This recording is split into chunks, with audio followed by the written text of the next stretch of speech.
Everyone, welcome back to my channel. Today we're gonna play some more a Stantastic time, but this time we're gonna do Stan's route. Let's begin.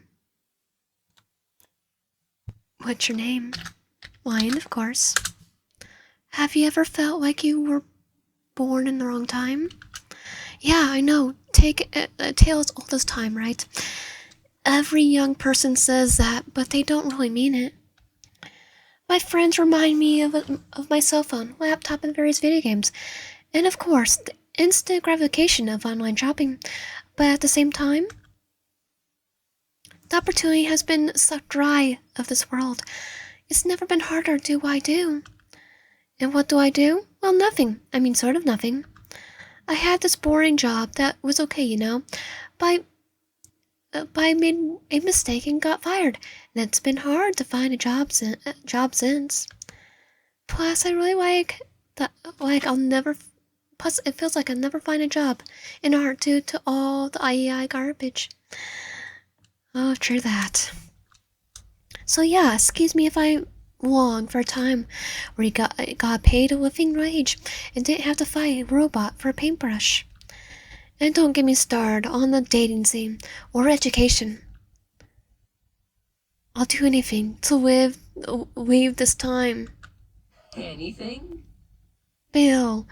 Am I asleep? Hey. Hello? Probably because we're talking to him. Oh, who's there? Suddenly, the clouds of my dreamscape part and standing there is this triangle. With a top hat? So those awful hearing blemishes of yours do work. They're called ears, Bill.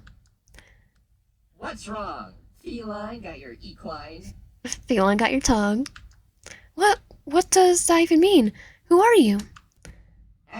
Humans and their slow comprehensive functions. Ha! How fun. Name's Bill. Bill Cipher.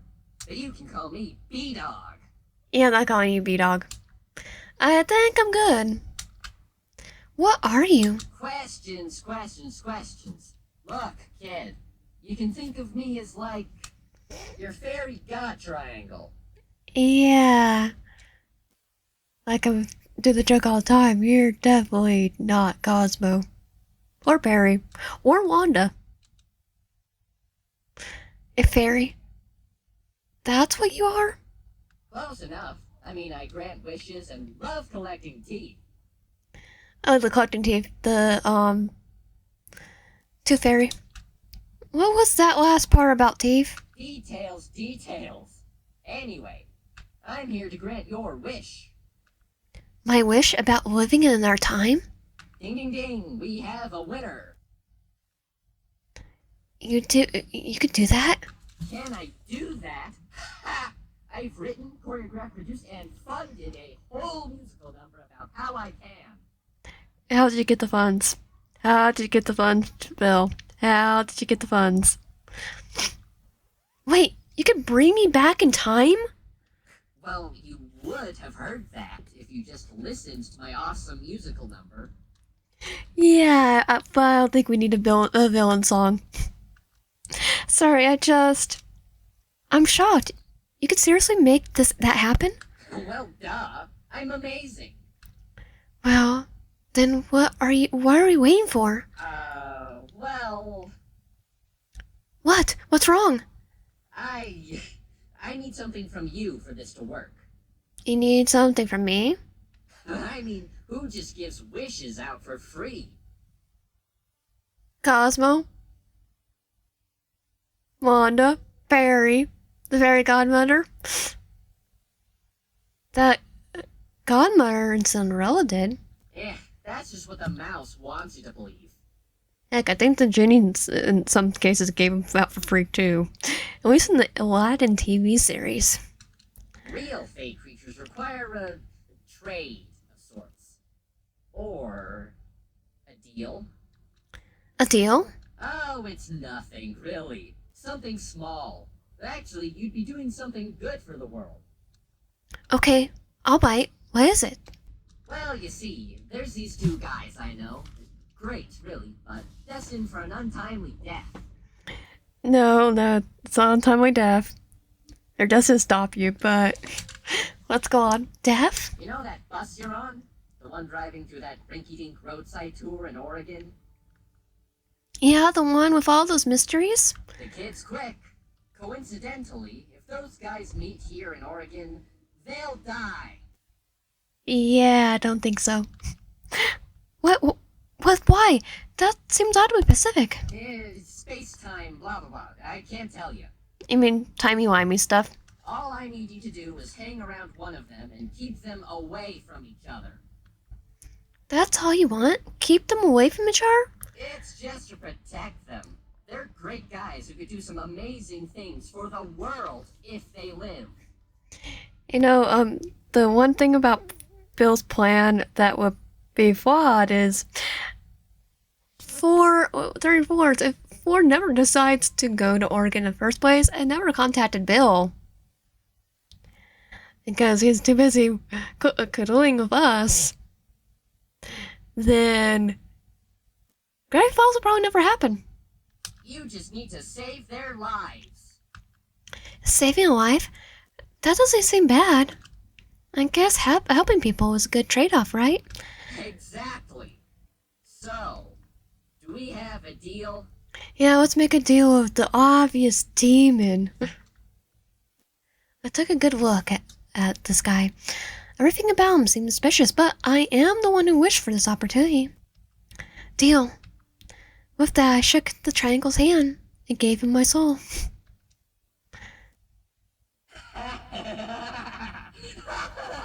I drove late to the bus, but where are we? Oh, this little old place? Just the space-time roadway. A lot of fun, really, as long as you don't get caught by time police or, that dumb baby. Trust me, you think speeding ticket court proceedings take forever in your dimension? Try getting a ticket here. So, where are we going exactly? To these guys? Well, you only really need to deal with one of them for this to work. So, who am I meeting? Tell you what, I'll give you a choice. One that will affect your gameplay. My what? Never mind. Here, tell me. Do you prefer intellectuals or bad boys? We went for the interactional, and we finished Ford's route. So we are going with Stan's route. Bad boys. Okay. Goody. Goody or Maria Harlot. Harlot, as she was also known, was a part of Wilfrid well-to-do in the early 1700s. However, after falling pregnant with the child of a rowdy sailor who left her to sail around, she became obsessed with revenge and her former lover. She made a deal with the devil to trade her child's soul for witchcraft that could sink his ship. When his body was washed ashore, she felt instant remorse for her former lover and her child's lost soul. She cried out in agony and was never heard from again, other than by well-fed residents who swear they've seen her drag happy couples to sea in jealousy. Okay. Bad, huh? I've got you covered there. Before I could ask Bill to wrap any fur, he floors it on the brakes, and I can feel time and space drift around me as the cars inside the bus wrap at light speeds. It feels like a theme park ride I want to get off of. Whoa, hey, slow down! Suddenly, the bus comes to a screeching halt. I brace myself for impact as I'm flung forward towards the front of the bus, but I'm surprised my feet stick in place by the door, as if magnetic force holds them there. Whee! That was fun. I think I'm gonna hurl. Bodily fluids are hilarious. Where are we? Take a look. Cape Cod, 19... Wait, seriously? Yep, told you I was amazing. This is where you'll meet my, idol. Yeah, he's totally your idol. Not that it's not part of not part of the people that stopped you. Bill seems to detest saying the word idol. He says it with some disdain, as if it hurts him to say. Looks like he's not banned from this state yet. Yet. So where's the guy? Suddenly I hear a few angry voices shouting. Darn punk! Get back here! Darn punk, get back here! Rosie, your little friend just dined and dashed again. My focus lies on where the shouting is coming from, as it appears a guy somewhere in his 20s is dashing out of an Italian restaurant. Arrivederci, schmucks. Don't tell me that's a guy, isn't it? You caught on quick. So, what do you think? He's such a character. Oh, he's really cute, actually. He looks like a total crusty delinquent. Well, we're not wrong there. But, okay, we're gonna do it. He looks like he's such a crusty delinquent. Yeah, he's a total pain in the vertex. I have to talk to that greasy guy? Great. Just great. Well, it could be worse. Just then, the guy crashes into me. Oh, ow. Damn. Sorry, Toots, I didn't mean to. He's got a partner in crime. Get them. I'm not partner. Shit, that's what I get for apologizing. Come on. Wait, hold on. The rowdy man yanks me by the arm to run with him. This sure isn't what I was expecting out of my time travel. Then again, I was expecting time travel either. My mind is going a million miles a minute as we duck down the alleyway and plank our bodies against the wall. He covers my mouth with his calloused hand as we watch the restaurant owners zip past. After a moment, the guy pokes his head around the corner before gently releasing his hand from my face. Maybe I just touched her, but I kind of missed it developing crunch as air hits the spot where it was again. Damn. He barks out a laugh and catches his breath, seemingly relieved. Thought those damn cheese eaters were gonna catch me this time for sure. Cheese eaters? I chuckle, remembering where I was. Of course, people still said things like that. Hey, what's so funny? I mean, I know I'm hilarious, but... He stops mid-sentence and looks me up and down. Hello, Foxy.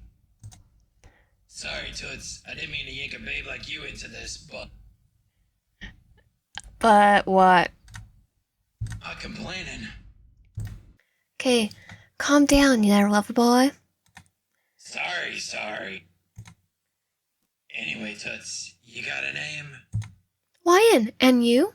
I'm Stanley. Stanley Pines, founder, owner, and proprietor of Stanco. Anyways, I am sorry about roping you in back there. Yeah, those guys seem pretty mad. Oh yeah, that. What was that all about, anyway? Well... I sorta dined and dashed. And you're a CEO. What? Why? Well, I just moved to this state for my business a couple months ago, and turns out the demographic does not appreciate my bunko blow dryers. Because they're broken? Yeez, this guy has got to work on his names for things. Anyways, I ain't got any money, but I made friends with this waitress at the restaurant, who usually covers me to dine and dash, but she gets pretty pissy if I'm sloppy and get caught, which I do sometimes. Yeah. Damn straight I do, you asshole. Damn it, Rosie. Don't damn it, Rosie me. You gotta be wicked dumb to think of running off before I give you the clear. Look, I'm sorry, alright? Sorry ain't good enough, Stanley. I'm tired of covering for your ass. Huh? I do like Rosie's design. Who the hell is that you have with you? Another poor victim? Yeah, I bumped into them when I was running. And if fate wants to drop me a foxy line, who am I to complain? No, sir. Stan Pines, you better keep it in your pants and leave this poor thing alone. She's got her back. Sorry, Toots. This is Rosemary Corduroy, the waitress I told you about. Rosemary dropped her angered look at Stan and turns to me. Good to meet ya. Little word to the wise. Stay away from riffraff like Stanley here. It's more trouble than it's worth. I'll keep that in mind. Believe me, it wasn't exactly a choice I made on purpose. I'll keep that in mind. Good. You seem like a sensible person. I don't want you getting caught up with this lowlife like I did. Hey, I ain't that bad. Could be worse. Heh. Sure, Stan. Anyway, Toots, I'd love to make it up to you. What? Dining and dash with us too? Well, yeah, You ain't taking them back to the restaurant. not anytime soon. Well, you ain't taking them back to the restaurant. Well, no shit, Rosie. I can't, not anytime soon. I was gonna invite you for a walk on the beach tonight, actually. See, Rosie, I can be classy. Yeah, but you have a terrible motive. Classy my left toenail. Just trying to rope this poor victim into helping you find that brooch. Brooch? Okay, I admit it. So, there's these rich assholes who live in a waterfront manor in Wellfleet called the Northeast. I'm gonna take a guess because we did stay at Ford's route that they're also part of the Cold Bill. Their dumb daughter Lois dropped her brooch somewhere in the sand. If I can find that damn thing, I can pawn it off for some serious cash. See? What a delinquent. Yeah, so I'm not rich or anything, but trust me, Toots, my wit and humor make up for it any day. Yeah, I'll keep that in mind and join him. Stan stood close to me and crossed his arms confidently. So what do you say, Sugarpot? Well, Remember our deal. oh yeah, deal Bill. What the? Is that Bill's voice? I don't see him. Pretty cool, huh? Also, I can read your mind. Definitely don't want to read mine. Wow, that's interesting. But where are you? Check your hearing blemishes. I feel around my ears only to find a pair of yellow triangle earrings. Just a precaution to make sure you hold up your end of the deal. These puppies won't come off until the end. But never mind that right now. You'd better take old Sixer Clone's date off her. You did agree to distract him for me. It's like, wait, who's Sixer? Because we didn't just do his route. Wait, did you call him a clone? Yeah, twin. Twin. Just an inside joke. You had to be there. I know the joke is he's a twin. Well, okay then. I guess I could spare some time, but don't get me arrested. Alright, but you sure they won't get in trouble for pawning something off? Hey, if we do, I'll make sure you're protected. Stan flexed his arm in a cartoonishly goofy way. Oh, for Moses' sake, Stan. Anyway, Toots, I'll come pick you up at 7, alright? Okay. So, where am I picking you up? Oh, crap, I haven't thought of that. I got this. Suddenly, my hand starts moving on its own. My eyes blink in the fog of yellow. It tilts my vision as my hand begins to write something. My throat is tight as I try to ask what's going on, but my lips won't make a movement, and my vocal cords don't make a sound. It's like you're trying to scream in a dream, but you just can't. Is this what Bill is capable of? I feel worried as I begin to wonder what else he might be capable of. Suddenly I came to again, my vision returning to normal, spectrum of untainted color, and my voice able to produce sound again. I look down at my hand, which is now handing Stanley a piece of paper with the address written on it, though I can't read it myself. Whoa, you live in that crib in Wellfleet? Yes, totally. Unsure exactly what to say. I nod in response. Ritzy, maybe you ought to be the one to pay for dinner. Oh, I'm just house sitting. Ah, I gotcha. For a second there, I was afraid you were a rich snob. He would have bled you dry if you were. Trust me. I ain't no one's sugar baby, okay? Oh, I thought you would be a sugar baby if you had a chance. Things are just rough right now.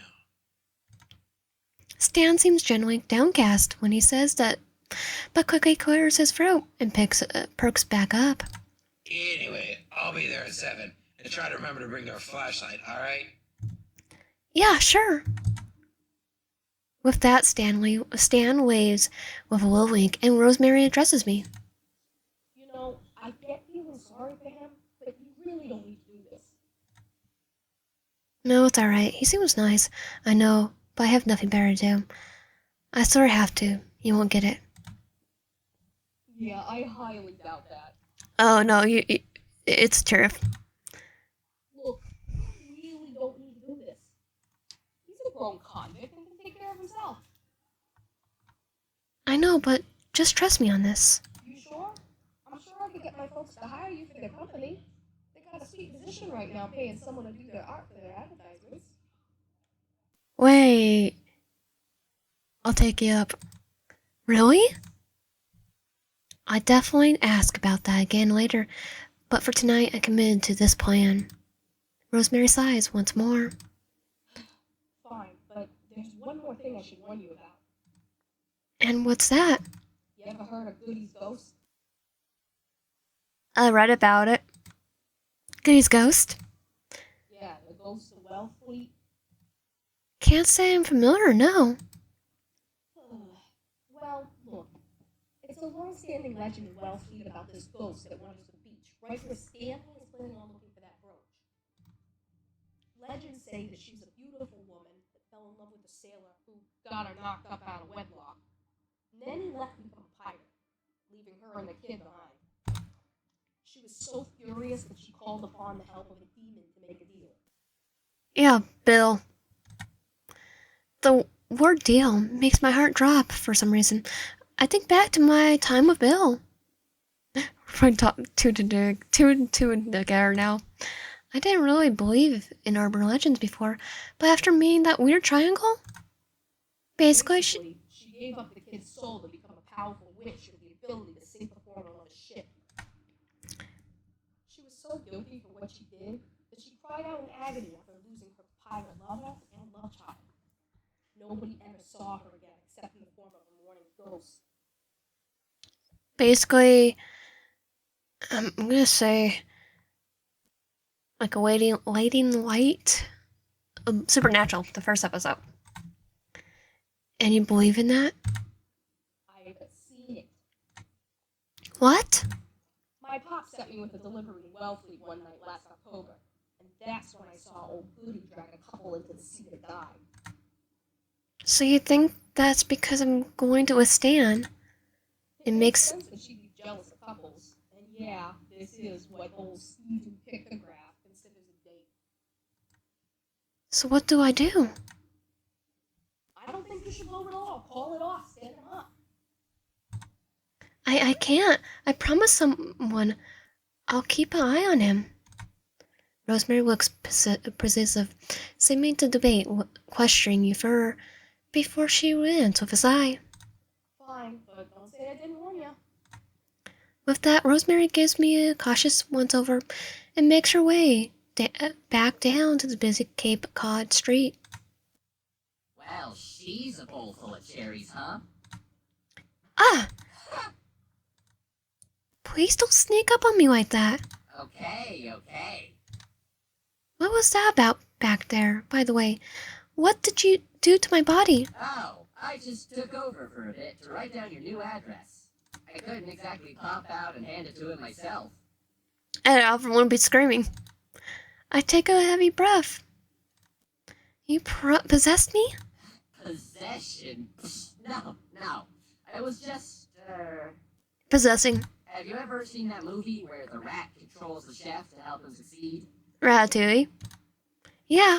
Think of it like that. I was helping you succeed. Yeah, but, Remy does it outside your subconscious. He's just controlling you with the hair. Look, kid, you've got nothing to worry about.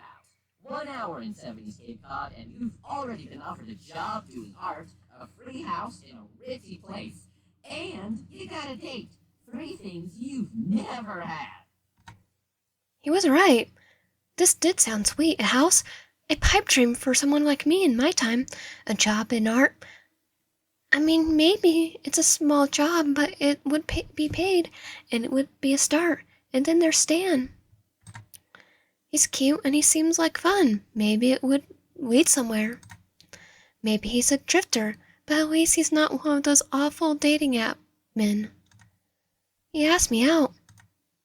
Maybe I'm stupidly choosing to put my blinders on here, but you're right. Of course I am. Now let me show you your new place so you can get ready for your long walk on the beach. That would be great. Oh, and ignore any skeletons I may have shoved in the closet. Yeah, I probably killed the entire family. There's a alone in the house.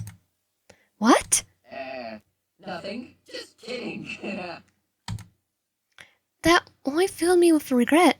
Again, as Bill directed me to the right path to take the glorious vintage house on the lakefront.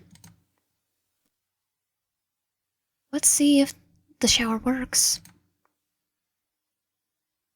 Okay, something silly to fit the vibe. After choosing what I wear, I patiently wait for Stan to arrive while brushing my hair and staring into the mirror. I stare intently at the yellow triangle earrings attached to my earlobes and wonder what I got myself into. Was I really this dumb? Maybe I should call off the deal. That must be Stan. I ran down the steps to the entranceway and opened the door to see Stan.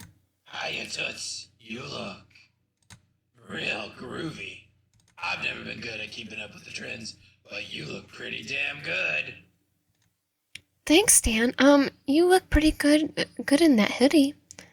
Is it a hoodie? I thought it was like a bomber jacket. Huh? Oh, this thing?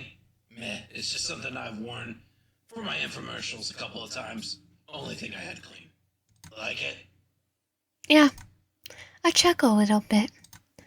You look very hip. I try to stifle a laugh. These slang terms were probably cool for this time, but I feel like old fart when I say them. Really? You think so? Groovy. Like groovy 60s. Yeah, the chill vibes seems to suit you. Thanks. Anyways, you ready? Yeah. Perfect. Follow me, and I'll introduce you to the El Diablo. I walk close to Stan in the dim light of the Massachusetts night sky. It's kind of nice, but definitely cold. We finally make our way over to the bright red 70s looking car. Stan slaps the hood proudly, which causes it to pop open. Damn it. After fiddling with the old clunker's hood and finally managing to close it, he returns to his proud expression. She's a beaut, but damn if she doesn't need some work. I smile and reach for the door handle on the passenger side, only for Stan to open the door for me. I feel my cheeks get hot at the surprisingly gentle gesture.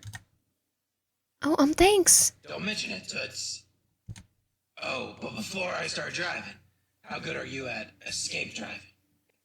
If it's stick, I'd probably be horrible at it. If it's automatic, we're good to go.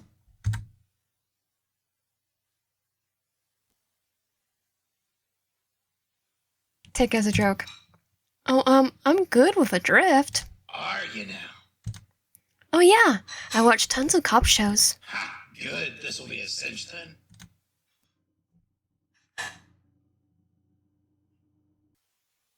A short while later, we pull up to the beach parking lot and exit El Duobo. You bring what I told you to bring? What, a flashlight? Flashlight. Got the flashlight right here. Great. We'll need it to find that stupid brooch. Stan reaches for the flashlight and lets his hand linger over mine. For a moment, he looks up into my eyes and smirks before I fully release it over to him. Anyways, follow me. We walk around along the beach as the waves swish on the shore, occasionally lapping over our feet with their cold, salty caresses.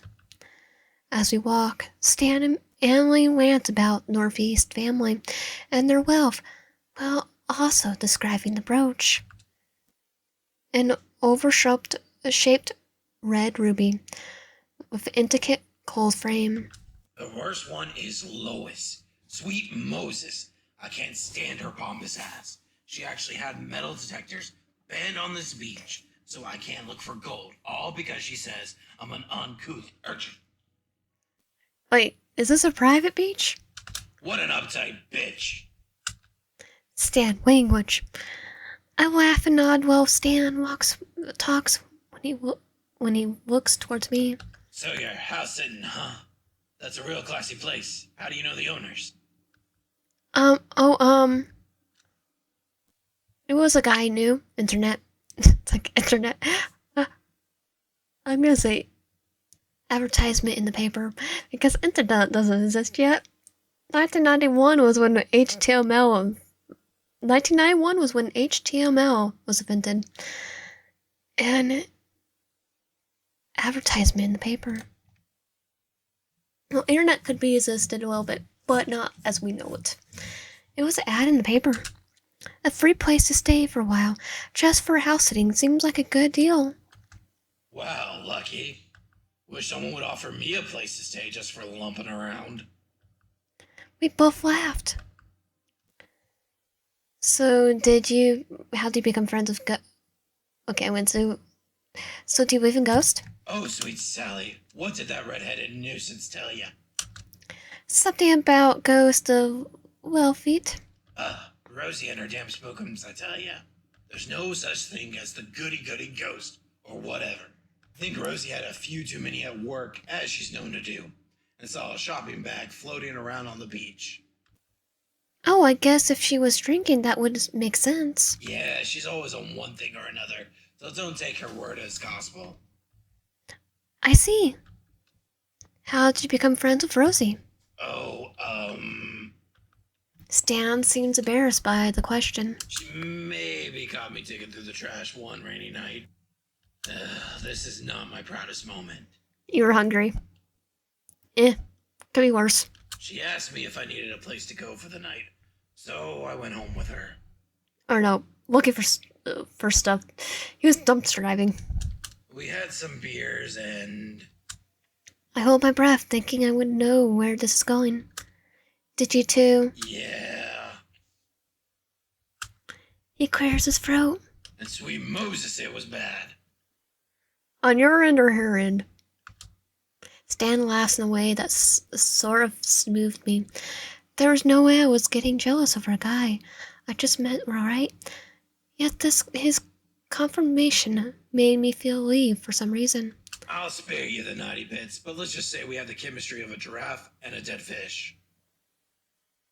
And you're the dead fish? Oh, I'll see. Probably the giraffe. Somehow that's way too descriptive. Stan laughed again, now throwing his head back in a own comic bliss. Yeah, we're just friends that can't stand each other now. So don't worry, Toots, if you're interested, I'm not spoken for yet. Stan winks, which causes my cheeks to redden. He laughs again, seeming to love getting a rise out of him. How do you like Mass? Yeah, it's kind of like Jersey, I don't know. Oh, so you've been to Jersey? Stan seemed nostalgic for a moment. It's where I grew up. Good old glass shards. But I'm not exactly welcome there anymore. Stan seemed to grow angrier. Not like I need those turkeys anyway. I'm doing fine. I will anyway. After you get off your feet? As soon as I find a business idea that stinks. Then I'll get a new family, so screw those putts. Stan seemed to realize how emotional he's getting and clears his throat. It's okay. I don't mind. We all got our grievances. I got mine back home too. You, come on, with that face. I chuckle and blush. But seriously, what's your gripe? Well, I guess I just feel hopeless, alone, and like I'm not here where I should be. Stan sighs and smiles reassuringly. Well, then we're two peas in a pod, babe. Maybe that's just part of being an adult. I don't know. Stan sighs and puts his hand on my shoulder as we pause our walking. My ma always said things get better with time. Right, with time. Continue. After a while of walking in silence, I feel an earworm in my head, some old song. It just sort of comes out of nowhere, quiet enough for me to imagine. At least I thought it wasn't my imagination. That was before Stanley started quietly singing under his breath. The music got louder, much louder. Stan? Hmm? Where's that music coming from?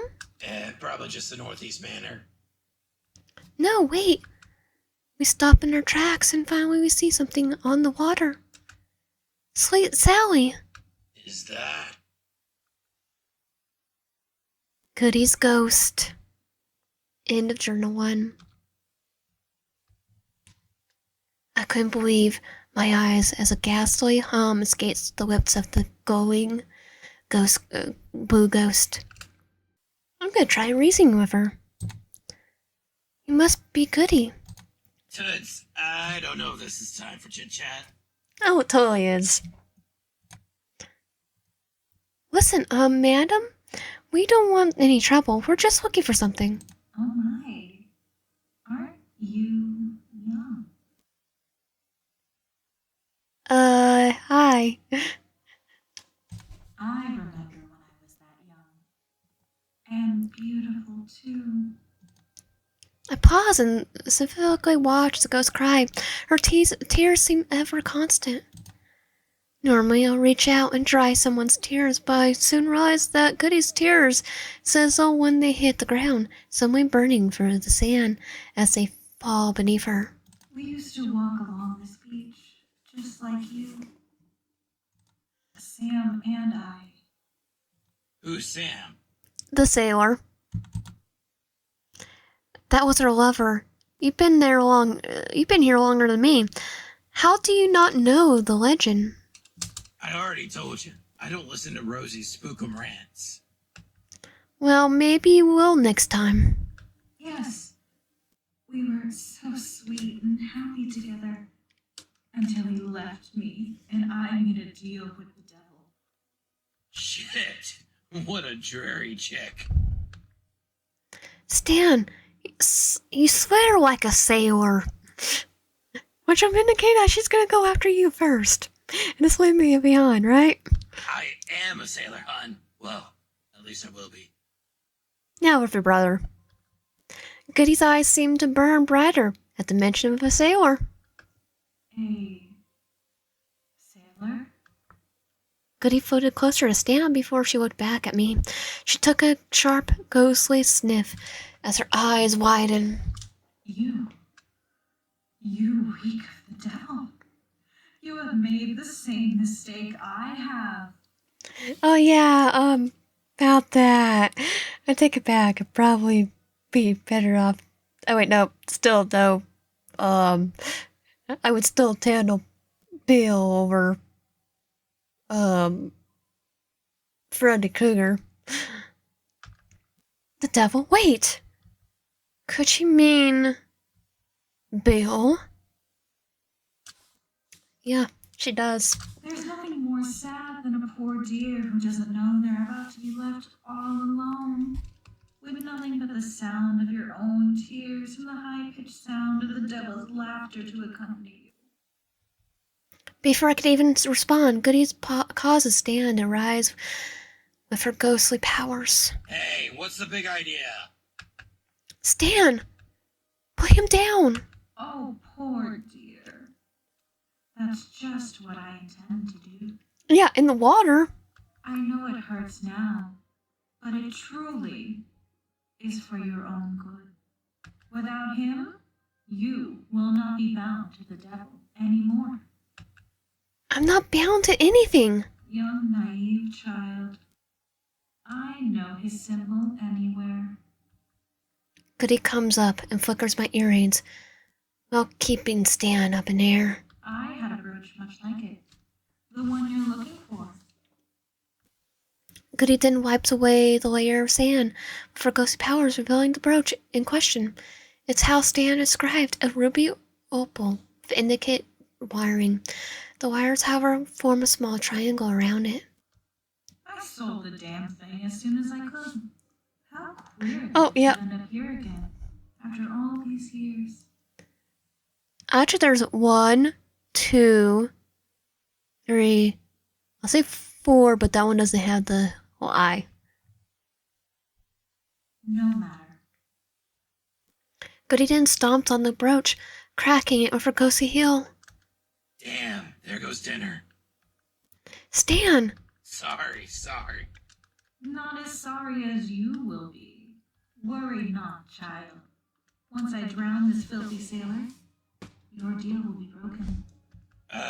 When you say drown, you don't really mean drown, do you? She does. At least Goody is being... No, she's being being evil, but she's trying to save us. At the same time, you know, she's trying to kill Stan. Crap, I got to do something. Pick up the cracked brooch and ask Bill for help. Not knowing what else to do, I figured maybe the brooch could do something. It was Bill's, right? Maybe he could help me with it. Hey, Bill? Hello? Bill didn't seem to answer me. Guess he only shows up when it's convenient for him. Great. Asks Stan for advice. Stan, did Rosie ever tell you what to do in this situation? You didn't listen, did you? I'm sorry, okay? That ginger nuisance is always yammering on about some spooky this or that. So you got nothing? I didn't say that. Look, I think it had something to do with sea songs. Oh, sea shanties. Like a shanty? Call her old jealous fart. You're just jealous because you haven't had a day in 100 years. That's hilarious, stupid old people. I'll be young forever. It's like Pat Stan. He's sweet summer child. Young forever? I'm sure you're right, since you'll be dying young. Oh, he won't. Well, that brought Stan 90 milliseconds closer to death. Yeah, a shanty. Like... Drunken sailor. Roll, boys, roll! Transformers, robots in disguise. I'm sorry. Drunken sailor. A song about a sailor getting thrown to the sea? I hope you ain't trying to foreshadow anything, Toots. No. No, sorry, bad choice, I guess. Never mind that. There's a record on the SS Atlantica with shanties on it. Ironically, I'd like to steal that Northeast Gin Palace to go drinking sometimes. You want me to hijack it? Oh, come on. It's not even locked. Just hop on and play the damn song. Right, here goes nothing. I start to make a beeline for the ship. Goody is in hot pursuit. Wait, you're making a huge mistake. I'm only trying to save you. Don't worry. Blend didn't probably save us. As I run, I can only think about the description in desperation in Goody's voice. Maybe she was right, but getting rid of Stan could be the only way out of this bad deal. I kept running at full speed before reaching the dock. Jump, Toots.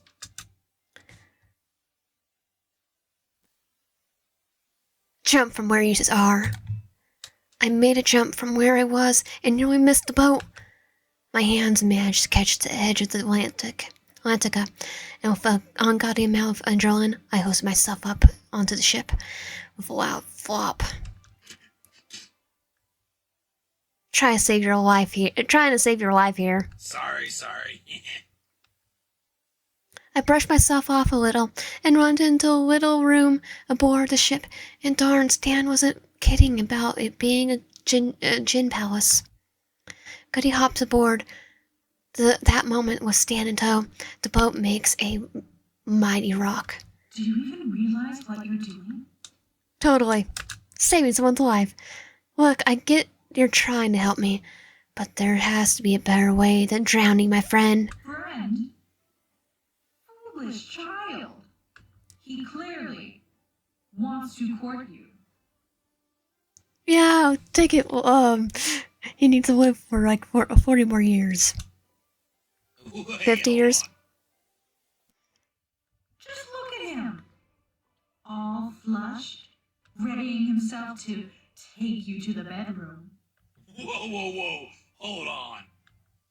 It's true, isn't it, Sailor? You wish to gauge with the beauty in this amorous Congress? Both Stan and I are a little speechless for a moment. It doesn't really deny it, though. That's none of your beeswax, anyway. I knew it. Child, this sailor wishes to use you and leave. You'll only be used and thrown out by the devil's little pawn. Yeah, Bill. And we could be worse. I can make a deal with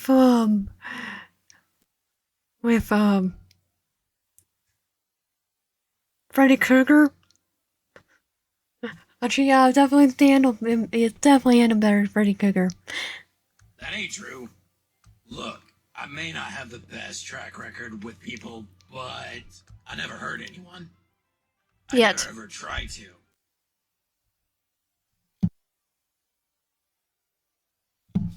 Stan's eyes soften like he's thinking back on something. Something about him makes me trust him. Stan, where are the shanties? I think it's already in the record player. I nod to start over to the record player, turning on. Wait! But you're making a huge mistake. The record begins playing a shanty, and the ghost begins to wail in pain. Damn it! God darn it. I can't take these blasted songs.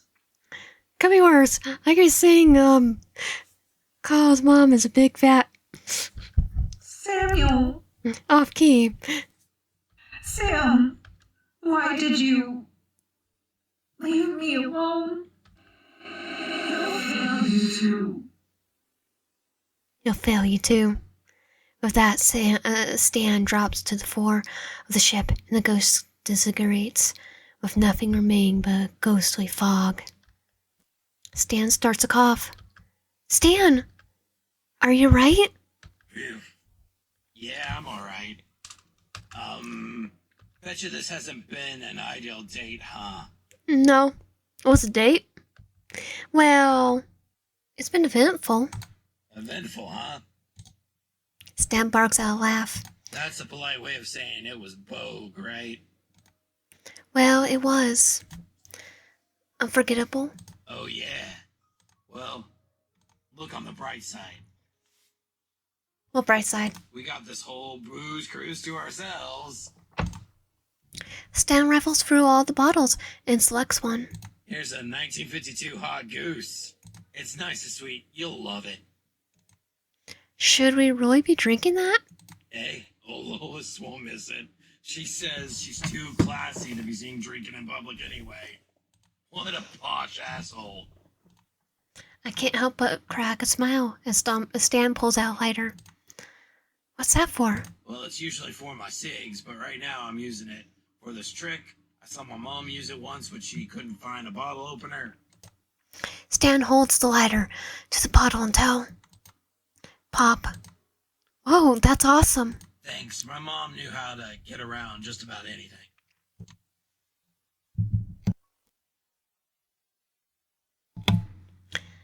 Do you live in Spookums now? To tell you the truth, I always kind of have. I just don't like thinking about them too much. Do they scare you? I ain't scared. It's not scared of no ghost? Just not into monster hunting without Ford. my brother. Your brother? Yeah, it's a long story. But when my brother and I were kids, we kind of had this mystery twins thing going on. And it's genetic in your family. What to say that? We always had these big dreams of sailing around together. That's why I mentioned being a sailor earlier. And that never happened? Yeah. Are you Mama's boy? A mama's boy? Stan lets out a chuckle and tells the bottle of wine back slowly. Take a sip before exhaling. Wipe his mouth on the sleeve of his hoodie. Yeah, I'm kind of a nobody's boy. But out of my folks, I guess my mom was always closer to me. I can't remember her ever putting me down like my pops did. I take it your dad wasn't the nicest. That's an understatement. Honestly, I don't know what the guy's problem was with me. I guess I was just a cursed child. Cursed child? I don't know. Kinda sounds, magical. My dad was part of this Order of the Holy Mackerel thing, and one day when I was trying to polish his chain, I found these weird papers with a symbol on them from the order. Kind of a coalition order. Something about sacrifice a child to get a blessed child in order to gain fortune and fame. I thought it was weird, but I figured he just put stuff like that there to freak me out or make me feel bad. So I'd stay out of the cases in the pawn shop. That's bizarre. And your dad sounds like a butthole. Yeah, I guess I gotta get it from somewhere, right? Don't think Stan is that bad. Is that where you grew up? In a pawn shop? Yeah, right up at the lead paint district. I bet you that paint got to my old man's head. Definitely. It was called the Lead Paint District for a reason. We both chuckle. What about you? About what you said earlier about your track record? Stan stares down coldly in the bottle in his hands before taking a massive swig. Well, easy, Stan. Don't worry, I'm fine, Toots. Stan sighs. Look, all you gotta know is Rosie was kinda right about me being a riffraff. You think? I always have good intentions, and they always end up shooting me in the foot, like I'm cursed or something. How so? Well, truth be told, the reason I'm out here on the Cape on my own is because of my own dumb mistake. I accidentally broke my brother's invention that could have gotten him into a big fancy school, and I got thrown out on my ass. I swear I didn't mean to. I really just wanted my brother by my side. Stan takes another huge swig.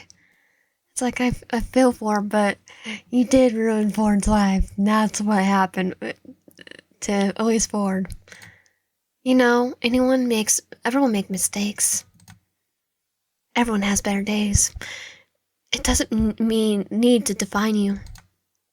I know I got my fair share of screw-ups. Yeah, well, my screw-ups cost me everything. Not everything. I mean, you still got your charisma. It's at level 100. And your humor. Not to mention, you're pretty cute. Stan lowers the bottle mid-swig. Cute, huh? I mean...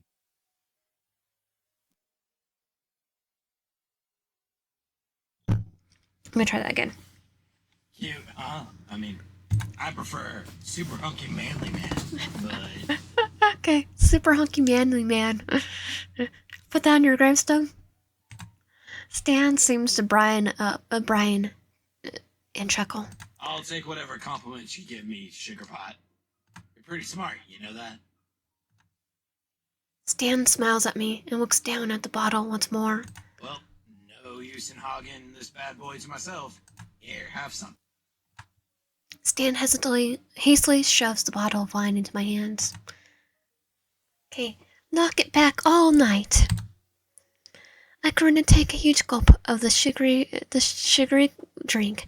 The bubbles crispy sliding down my throat as it goes towards my orville.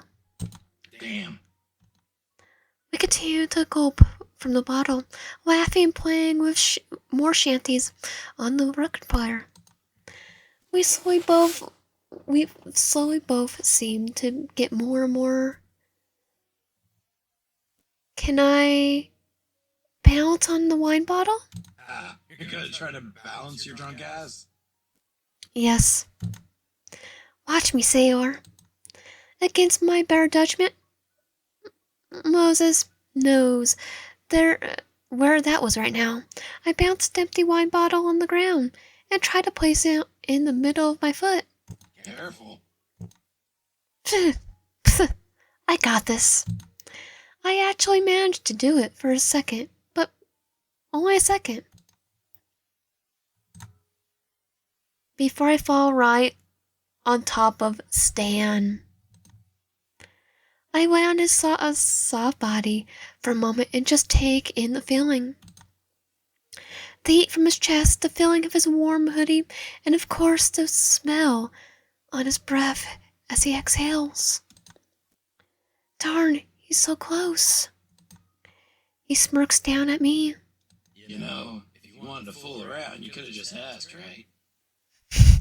Taco is fooling around. Different context of what he's thinking. My cheeks go scarlet. Okay, then I guess I'll ask nicely. Okay then, would you like to fool around? Stan goes silent, as he wasn't prepared for me to match his flirtatious energy. I swear I see him get redder. After a moment, he responds with a sly smirk and deep, gruff chuckle. Well, since you asked me so damn nicely. Stan suddenly grabs me by my hips with surprising amount of strength to readjust my position on top of him. Comfy? Yes. Yeah. Good. He smirks before guiding my hands towards the nape of his neck. Okay, sugar. Go ahead and keep your hands around here, okay? Okay. I push like crazy as he strokes me. I nod in response and start burying my fingers onto Stan's thick mullet. Good, just like that. Leave the rest to me. Next, he buries his face in the crook of my neck and chuckles bitterly, like he's enjoying my flustered reaction. I don't think bitterly would be the right word, though. That alone was enough to send shivers down my spine, but next he started kissing my neck. Sweet molasses. Quiet down there, sweets. I need to focus here. I close my mouth as he continues to kiss and suck around my neck. His hands starts to lightly scratch at my back. Darn. It finally makes his way up to my face. Gotta be honest. I've been aching to be touched. Stan, behave. Stan? Shh. Let me just. Before I know it, he's punching his rough lips into mine. What's his lips? I can't help but focus on the taste and smell of him on him. He's kissing me like he's hungry for me or something. Like he really is hungry to be touched. Is he touch-starved? Damn it. So damn. Nice. Yeah. It's nice to feel wanted. Wanted. It's nice for me to feel wanted too. Not hopeless. Not afraid of the future. Just wanted to be by this Mr. Mystery. I can't hear my worries right now. All I can hear is the sound of our hearts beating, and the sound of our lips meeting and parting. I'm lost in this drifter. I don't want to be found. We continue on this way for a bit, just smacking our lips together in a rough, sort of irresistible way, until Stan parts from me and looks into my eyes with a look of seriousness. Do you?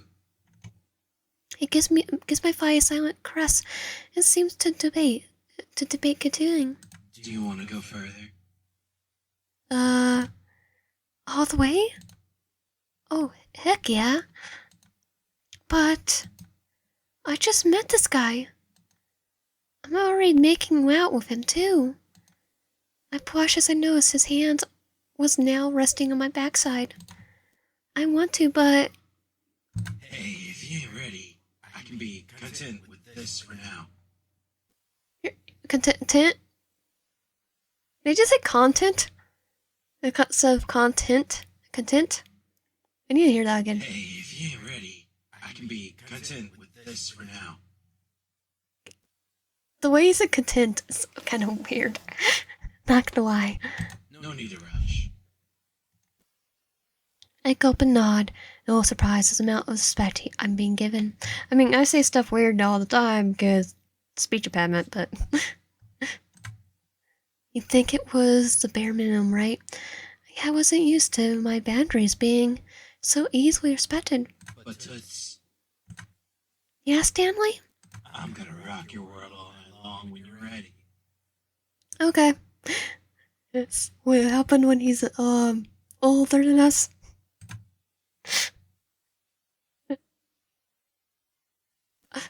All jokes aside, I go scarlet again, and Stan barks out a laugh at my expense. Adorable. Let's get some sleep. I nod as we make our way to the fluffy bed on the boat, covered in very expensive northeast linens. Stan curls up with me in the bed. As my head rests on his chest, I kind of regret waiting for a second when I notice his chest hair poking out from the collar of his shirt. Control yourself, YN. Darn, it's how touch-starved was I.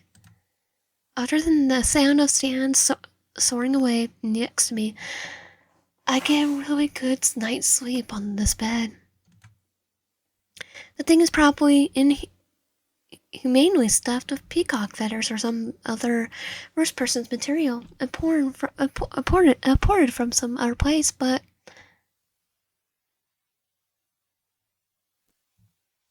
I can't deny how perfect it feels to be on this fluffy bed with nice, cool satin linens, while the sound of waves lure me to my dreamscape. And then, YN? Huh? Are you? Are you YN? I blink and see this guy in my dream. He's dressed in all silver like a baked potato. Yeah, I'm YN. Who are you? I'm Glendon Blandon. I work for the TPAES. The what? The Time Paradox Avoidance Enforcement Squadron. So you're a time traveler like me?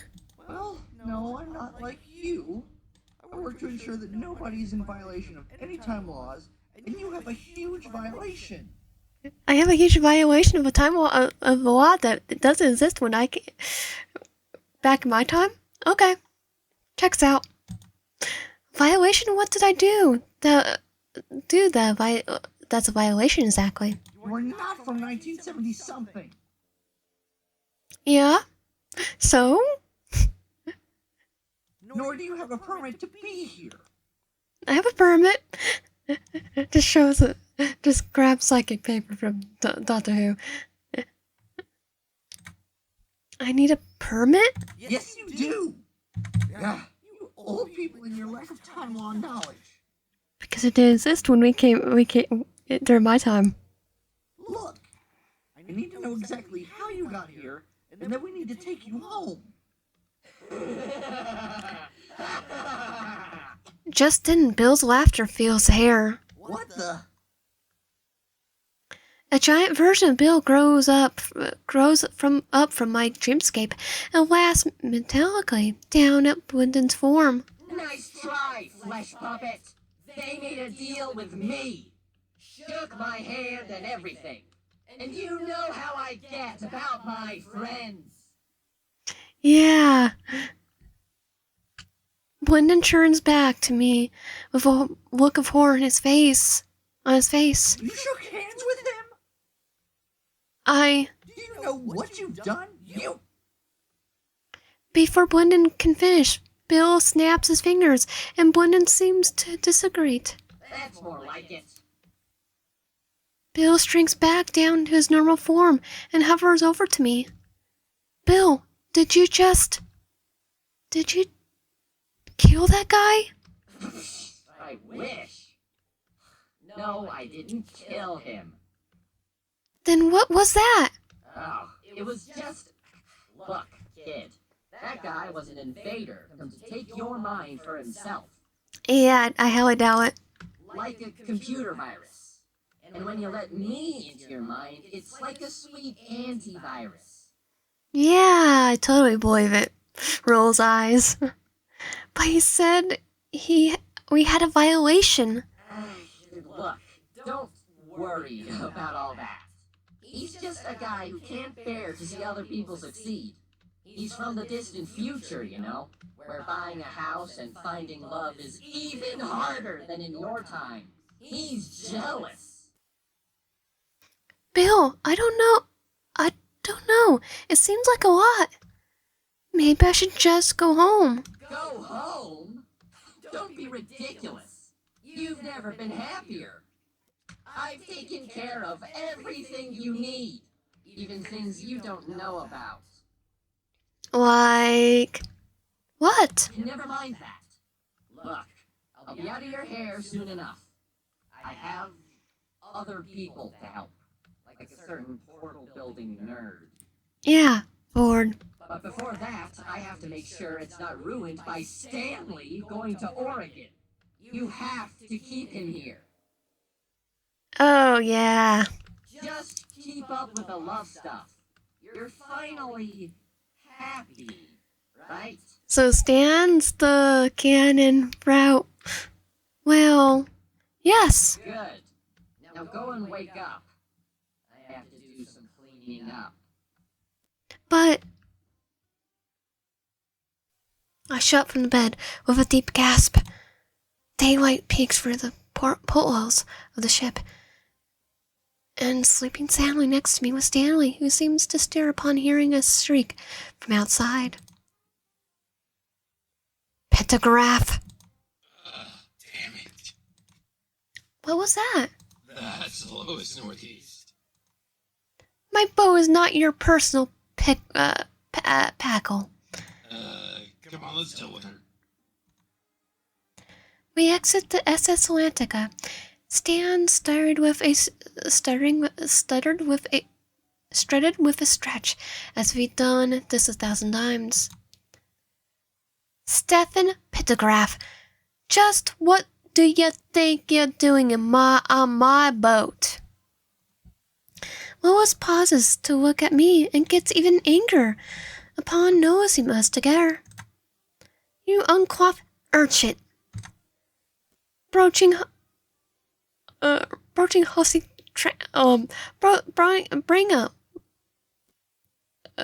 someone on my boat. Okay, ouch. Oh, blow me. Okay, but language. Lois, could you just relax and not bring my friend down into your stupid rich asshole insults? Pentagraph? Lois seems like she may blow a gasket at any moment. And just what did you do on my ship? Stan and I turn around to look at the ship. I think that was a certain someone drunk. Where did that? Before I could defend myself, Stan makes the situation worse by barking out a laugh. Lois! Ah! I wish I thought of that, Toots. That must be what you got up to do last night, huh? Got up? I didn't get up. Well, maybe you sleepwalked. I don't care. Who is that? Who is this anyway? This baby is. Don't be jealous, Lois. I'm not into uptight chicks anyway. Oh, you're on thin ice. Anyway, how do you know it was us? You ain't got any proof. Hell, it might have been you. Of course it wasn't me. Don't swear. It's not becoming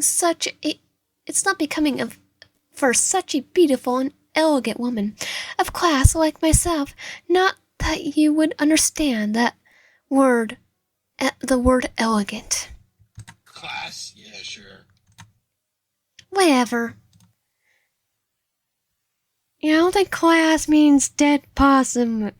A dead possum on your. Okay, back then maybe. Now it just tacky. You and your little girl need to get out of here and go back to the swamp and you crawled out from before I call the police. Well, for your information, Lois, Toots lives in that crib next door to you. Lois pauses. That's not true. Oh, yeah? I picked this little fox up there last night. Lois seems shocked and a little worried. The Satchels live in that house. They're close friends of my parents. Oh, they went on vacation. I'm watching the house. Vacation, huh? Huh, that's right. They didn't mention anything to us about a vacation. Oh, crap. They're only told top earners. They left at short notice because they were exhausted from yachting too much and need a getaway. Need to get away from the getaway. I'm not sure why they didn't tell you. They only told the top earners. What? That's what they told me anyway. But I'm just the house sitter. Ah! What's the matter, Lois? Not rich enough to be invited out? Maybe you ought to start hanging out with me, Toots, and Rosie. That pizza girl who plays the bass on the pier? Don't make me barf.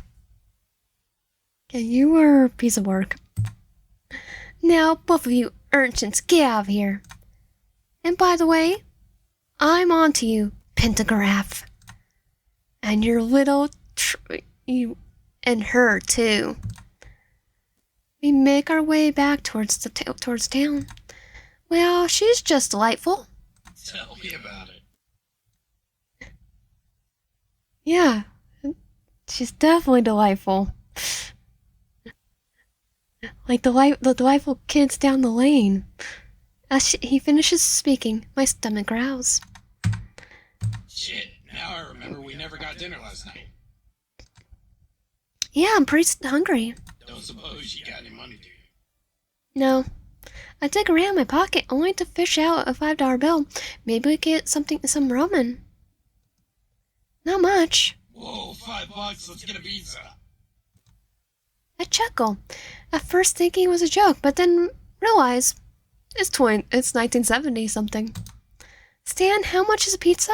Mama Lou's pizza is about $2, I think. My eyes widen, and so I wish I could have brought my whole life savings here. You would be richer than the rich person that we just assaulted. Overpriced, if you ask me. When I was a kid, it was only $1. That's inflation for you. Yeah, Stan, I hate to break it to you. Inflation's gonna be far worse. 2025 called. Yeah. 2012 called. Then 2025 called. Oh wait, I have to see this. Criminal wanted for dining and dashing goes by the name Stefan Pitagraph. Bears different disguises. On occasion, if spotted, don't let him access the premise. Artist wanted. the koa. Minty fresh taste. We eventually make our way into a little Italian restaurant on the strip. People shout at each other in effusive tones from the back before we're greeted by Rosemary. Oh, no, no, no. I ain't covering for you today, Stan. Oh, so hi. Good to see you made it out of that date alive. It was an adventure, and thank you for telling us stuff. What happened? We saw Goody, just like you said. But we beat her with a sea shanty, and then Stan had an idea to drink. Rosemary froze a smug look at Stan's direction. Who's drunk on the beach now, Stanley? Yeah. No need to gloat. Anyways, you won't have to cover for me today. We actually got money. Oh, you find that brooch? Oh no, Goody destroyed it. Well, not exactly. I truthfully wave around my $5 bill. Rosie whistles. Making you date pay, Stan. I thought you were the sugar baby. Real classy. Would you just can it and give us a table?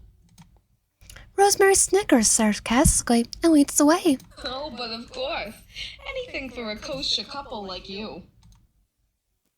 We have a seat and Stan looks around like he's planning something. Oh, wait. Sorry, I'm so used to the dine and dash. I forgot I don't gotta blow up the cheese as fast as usual. Why does so much 70s slang involve cheese? We could ask Stan that. I chuckle before Stan puts his hand around the top of mine. Hey, Toots. I gotta say, kinda embarrassed about you paying for us. You're getting it next time. Who said I'm paying? You should probably get a real job. You're getting it next time. Stan smiles. Yeah, don't worry. I'm going door to door later with a fresh set of hair dryers. Once I sell them, I'm treating you to a proper date. One that doesn't involve sneaking around someone else's booze boat. Stan laughs. Come on, where's your sense of adventure? Hopefully not in a jail cell. Seriously though, is that what you want out of life, really? To get rich? I mean, I don't know, yeah. Who doesn't dream of fame and fortune? There's some people who just don't want fame and fortune. Introverts for example. I guess, but there's nothing else you want. Well, you know, a white picket fence could be nice in theory, but...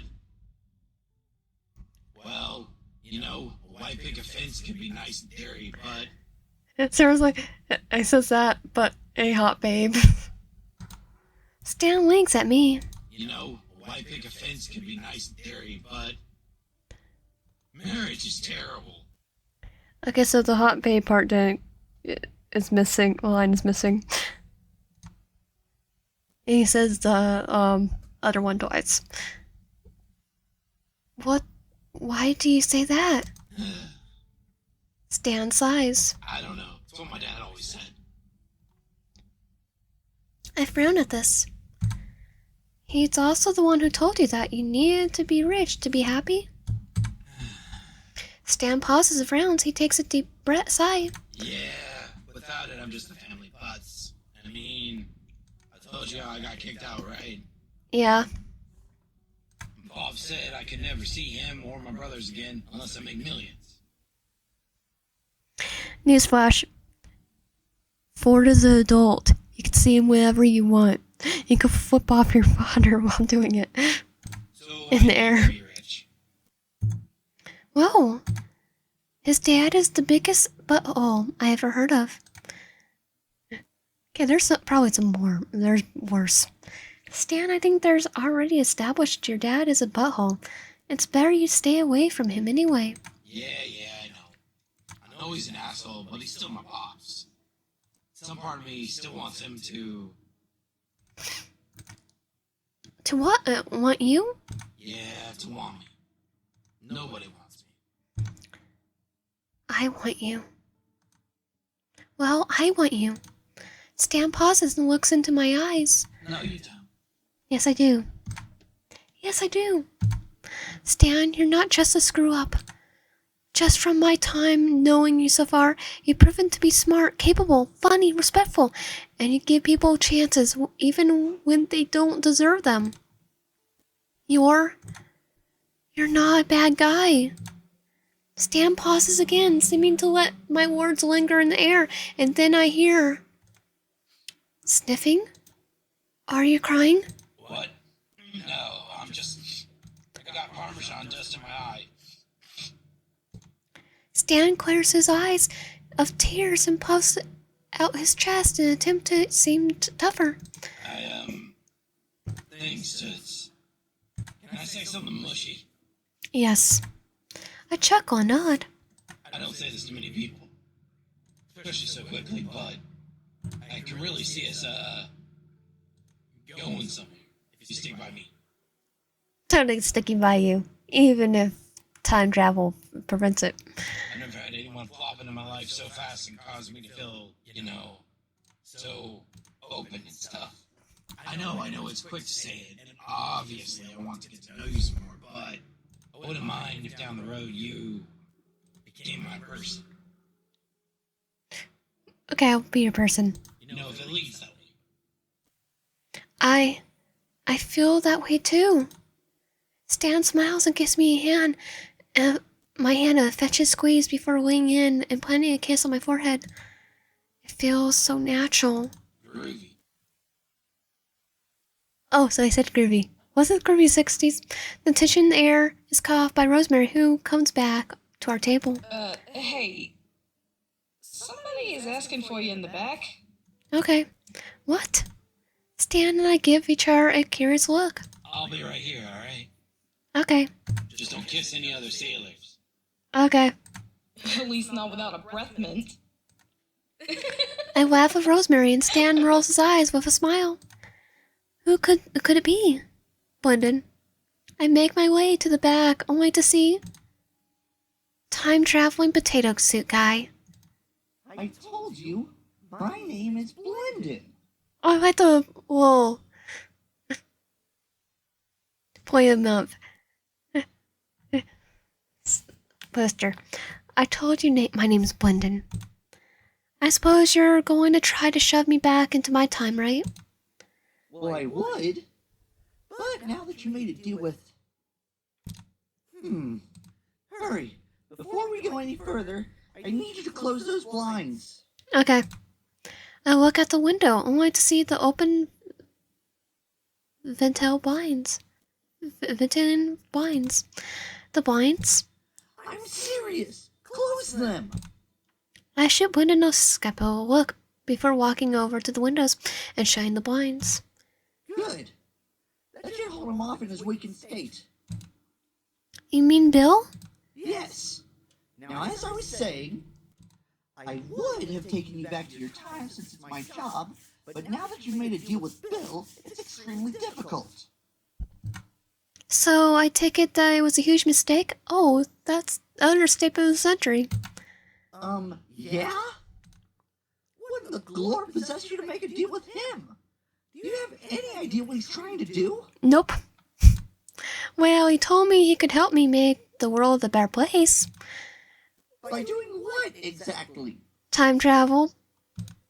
He told me that there's these two guys who can't meet in Oregon or they'll doom themselves to an untimely death. He said that if they live, they will have potential to do a lot of good things. So when he asked me who to distract, I said I prefer a bad boy, and now... Oh, no. Yeah, I started noticing things were off when he took control of my body. This is very bad. I know I'm sorry, I just want to escape my problems. But inside, sympathetic at me. Look, I get it. I can relate, but this is bad. So what happens now? Well, now that you've made a deal with Bill, you're going to be bound with him until you can either go through with his deal or figure out his weakness. And his weakness is definitely not molasses like Willie. Or sea shanties like Goody. So what's his weakness? I don't know. And shutting the blinds can only hold him off for so long. There's only a few people in all of history who've ever defeated Bill. Wait, is Stan one of them? Well, not for another 40 some odd years. Well, this is perfect. All I have to do is tell Stan and he can help me. It's not that simple. Telling Stan directly what's going on will mess up his place in the timeline where he defeats Bill. Yeah, I'll never go to go to Ford. Like he's trying to prevent. So I'm screwed. I made a deal with a demon, and the only one who can stop it can't know he's the one who can stop it. Look, it's not completely hopeless. I'll go get in touch with the Theraprism to see what we can do. Theraprism? In the meantime, maybe you can find a weakness on your own.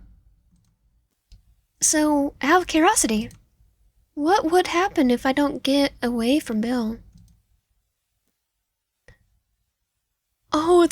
Now I know it's glitching out to both routes. Darn it! I gasp for air as the glitching stops and Blendon helps me up with another look of sympathy. If you don't stop Bill, it'll be Weird Again 2.0. Or, I guess the prequel? Weird Again 0? Definitely Weird Gallon Zero. Either way, it's very bad. You need to stop him.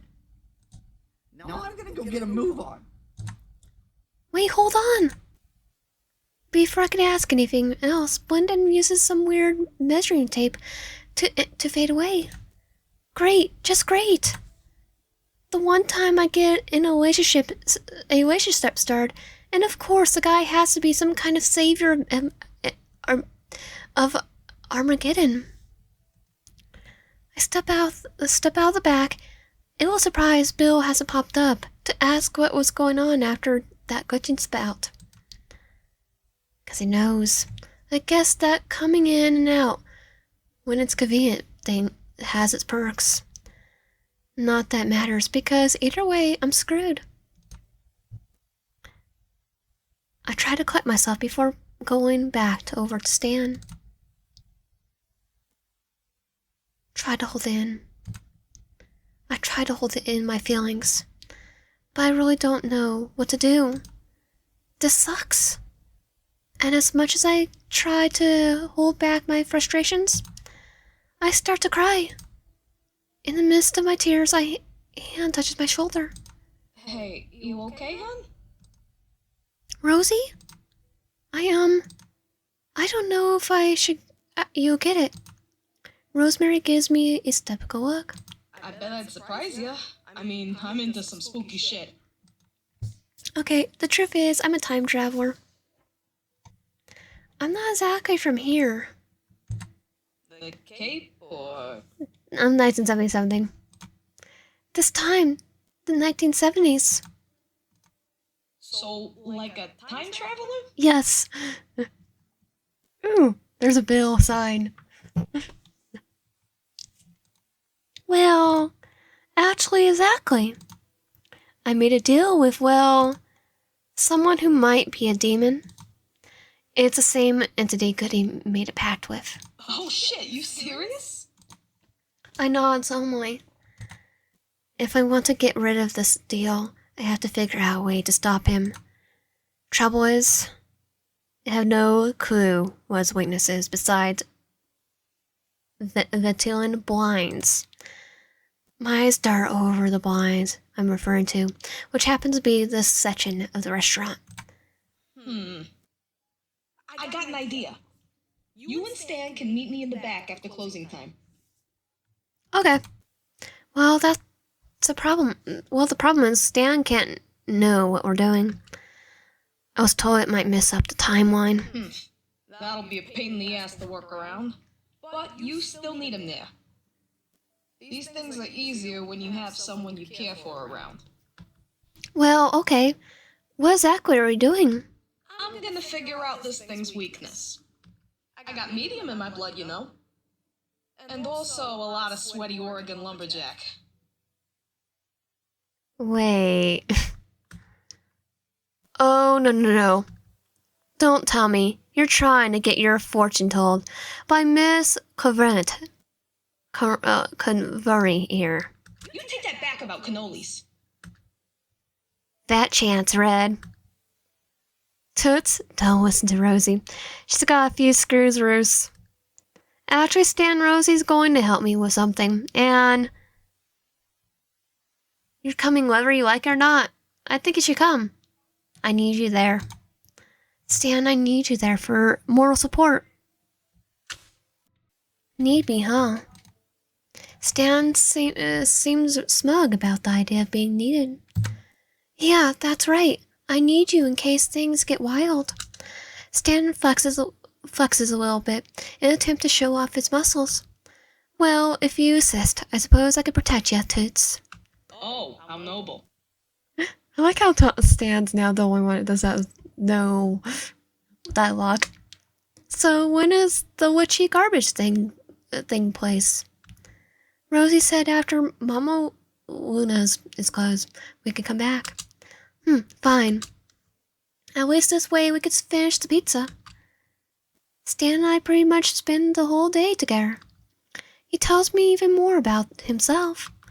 So there I was, face to face with the biggest kid on the boxing team. And what did I do? He nailed him? Stan smiles and laughs. You better believe it. It was amazing.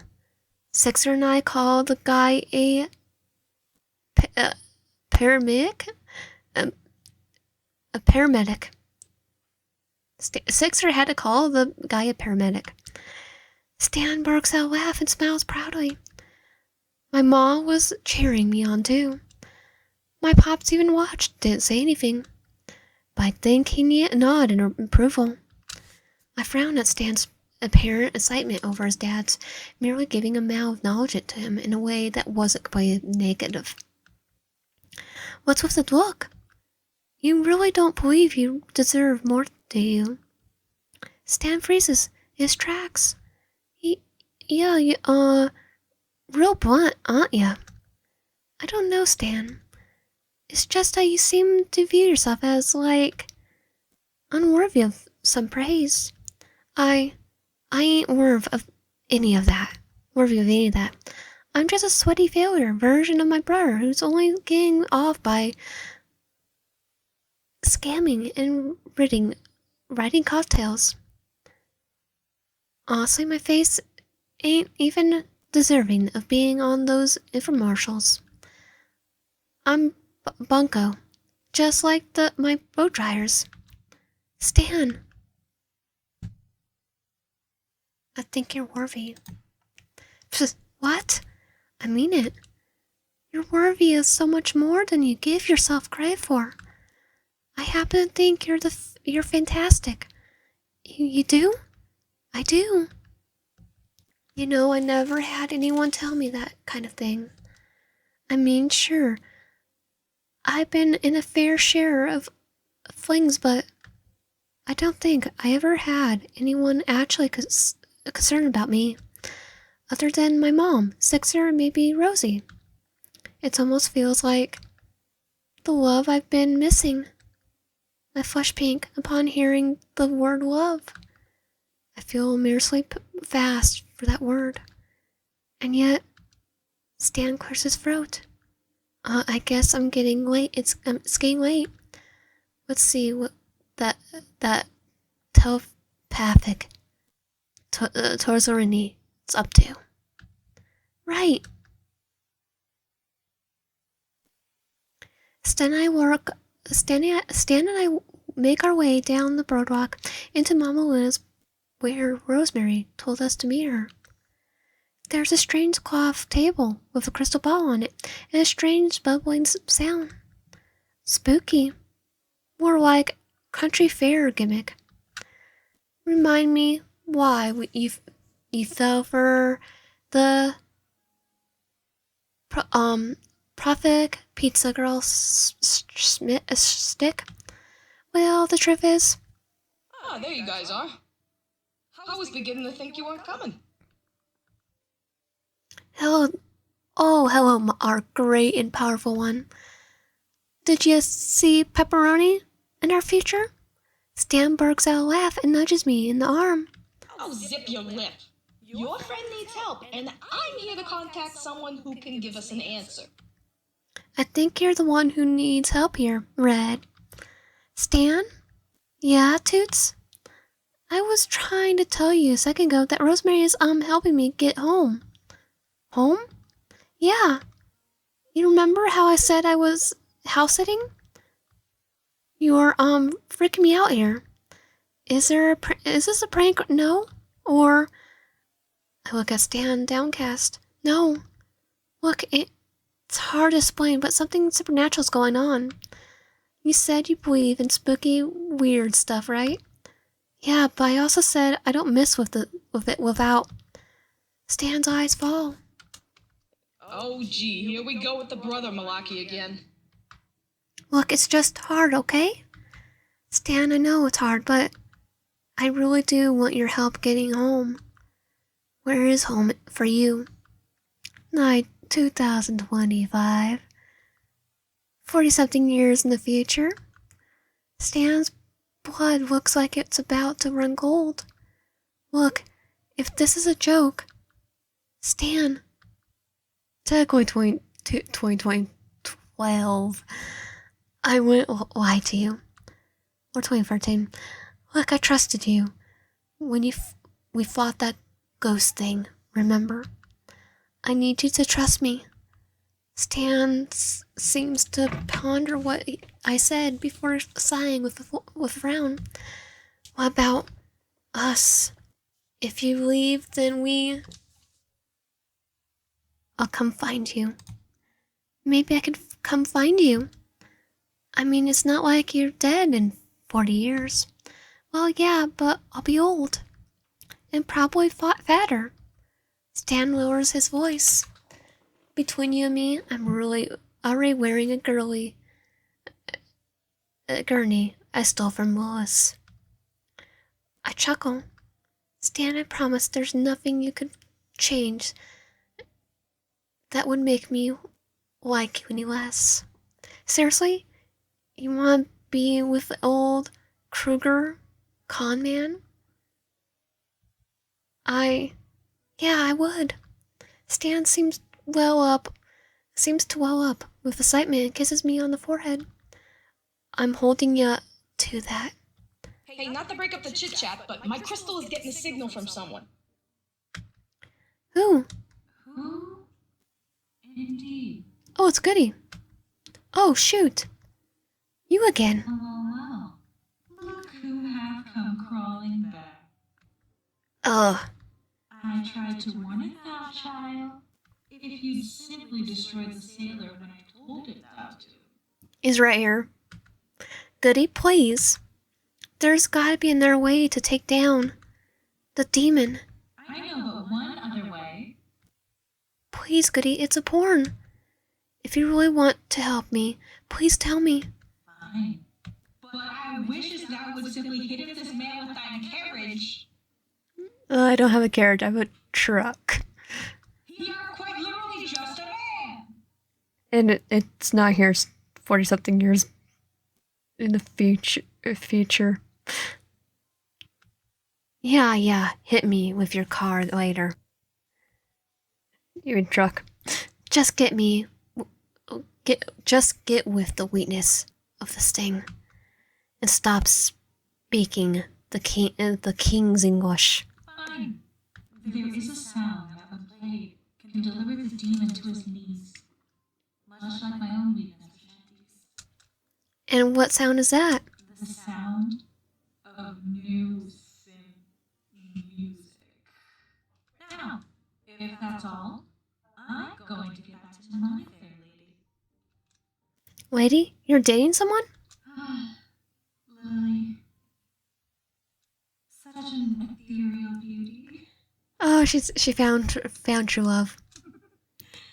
Excuse And with that, Goody's likeness seems to be sucked back into Rosemary's crystal ball. Good for her. Yeah. Really groovy. But now what? Do we turn on the television or something and pray for Peter Gabriel? Something tells me it'll have to be stronger than that. I got an idea.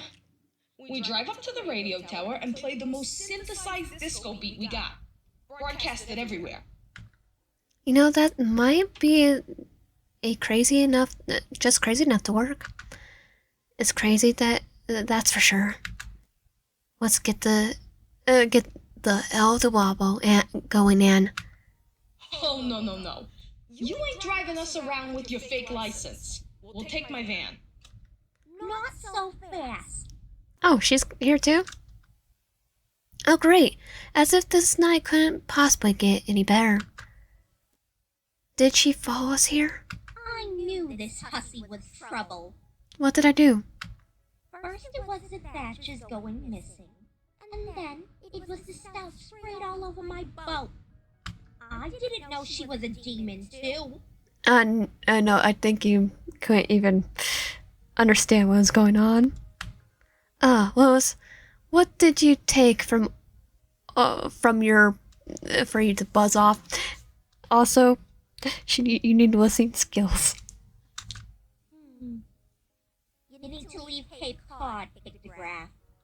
What? Leave the Cape? Darn it. You can't be serious.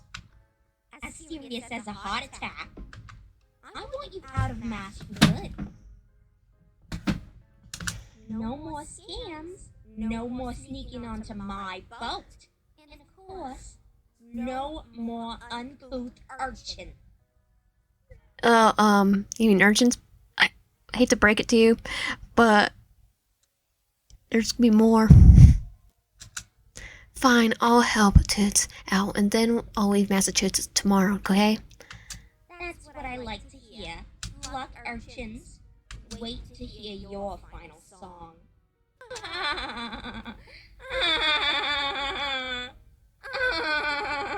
Oh, so let's out annoying laugh. Yeah, very annoying. I think she told Lois Griffin, hold my beer. Why did I ever... Never mind. You two get in the van so we can get this going. Oh, right. Rosemary leads Stan and I into her van. I'm told she dubbed the shagging wagon.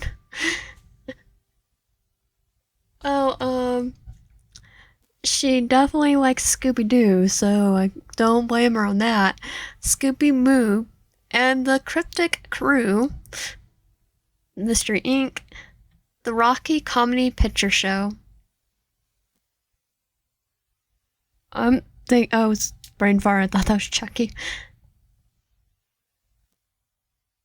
Okay, I cannot tell what that is. Fleetwood, Pause, AJK Jaws, Red Zeppelin, Led Zeppelin.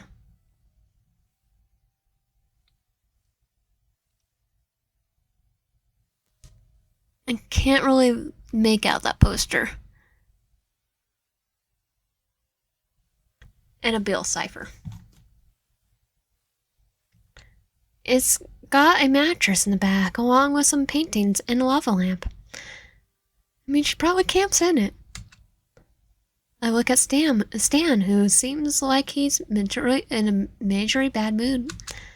I decide to talk to him.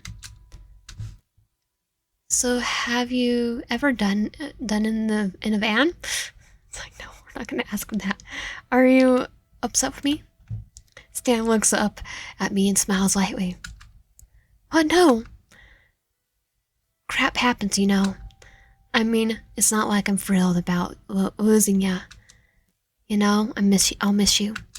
Stan chuckles bitterly. If you miss me, keep trying. I'm sure your aim will get better. why did you agree to leave Mass? Well, it ain't like I have been driven out before. Knowing I got to say I was growing attached to the idea of having friends who actually give a crap. Too good to be true, I guess. At least this way you can't say I wasn't useless. It's not about being useful, Stan. Yeah, I guess. Look, I'm happy to help you, alright? Where will you go next? Who knows? Maybe I'll hop over to Tanana and play the mark out there. Of course, I might have to learn some Spanish first. I think I've been saying Torilla wrong. Okay, I'm gonna say this and Stan perks up, seemingly happy for the brief distraction. But it certainly was on my bucket list if you're down. No, sorry. Oh, hell no! Not in my van! Stan barks out a laugh. Not like you ain't done it in here. That's different. It's my van. Continue.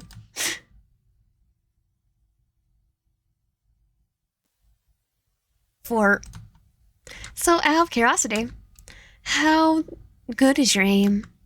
Stan looks like he may choke from my bluntness. I like how comfy you're getting with me. Let's just say I got some pretty good aim. How are you catching? Would you kindly shut up?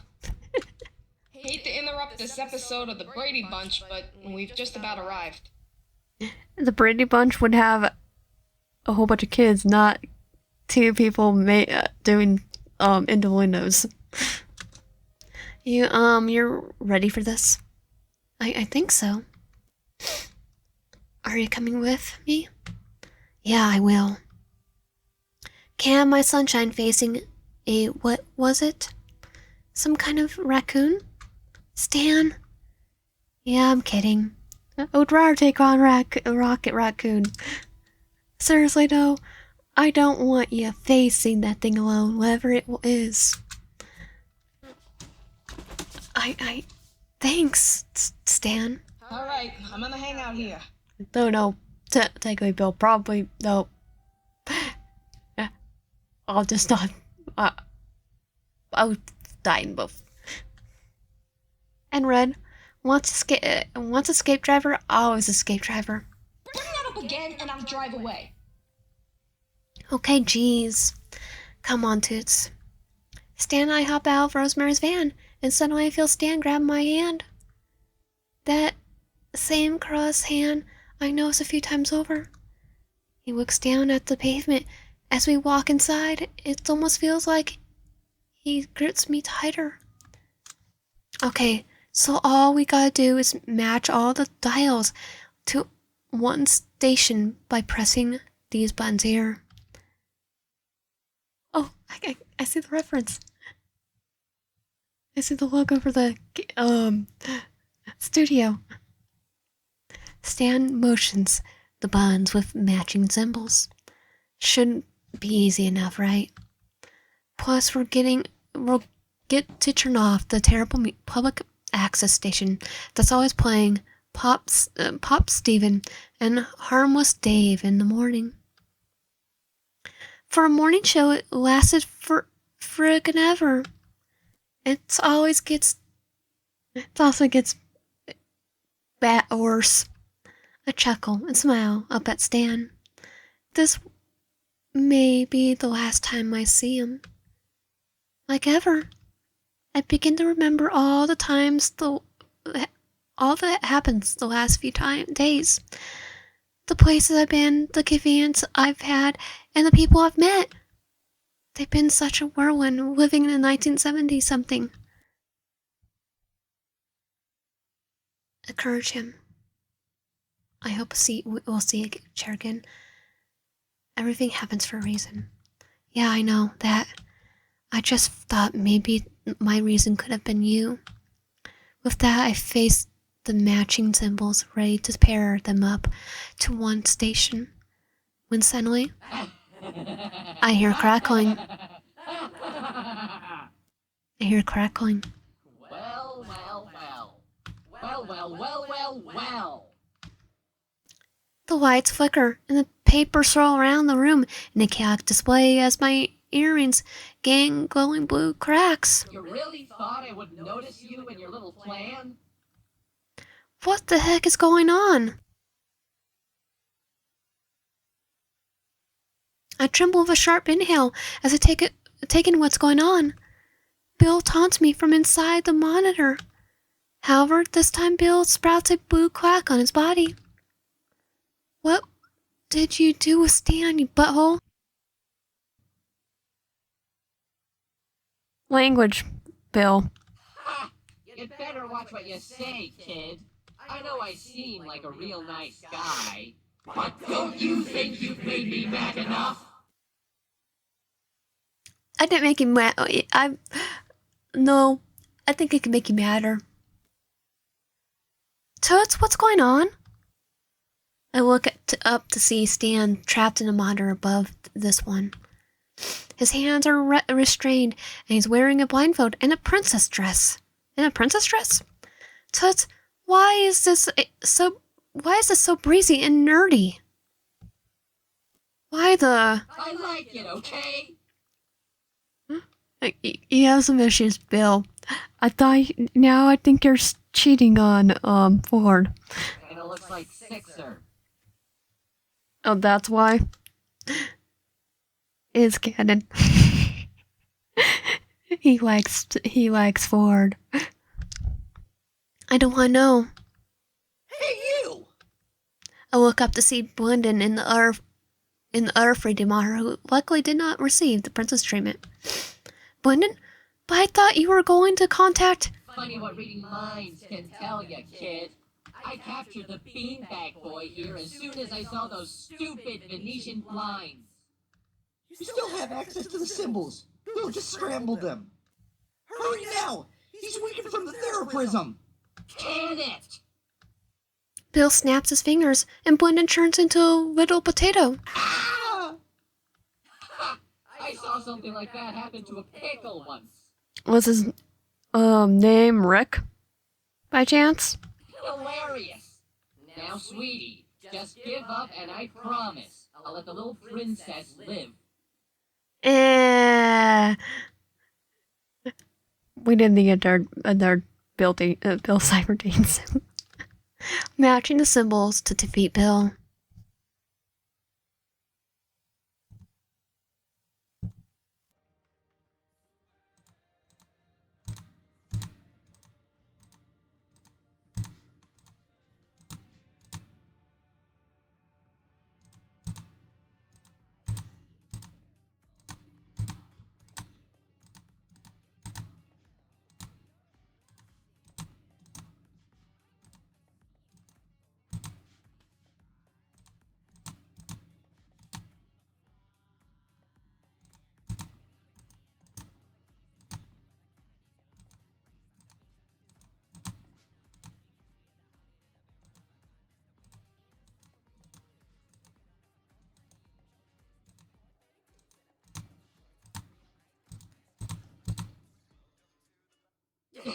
You think this is the last time you'll see me? How cute! No, it's not like the last time we'll see you. Just wait. Arrivederci. Some sunny day. Also, you should really invest in NFTs. Bye! Ah! With that, Bill lets out a scream of pain and phases out. The screen flickers and the power goes back until I'm back in my dreamscape. In FTs? Yeah, that guy is evil, alright. Yeah. Blendon changes back to normal. Where did Bill go? Darn it. I look up to see Stan pummeling towards it, down in a princess dress. We're gonna have to catch him. I run to catch Stan only to find him land on me. Luckily, it doesn't hurt due to the dreamscape being rather fluffy. I help Stan up and remove his blindfold. Stanley, are you okay? Somehow, yes.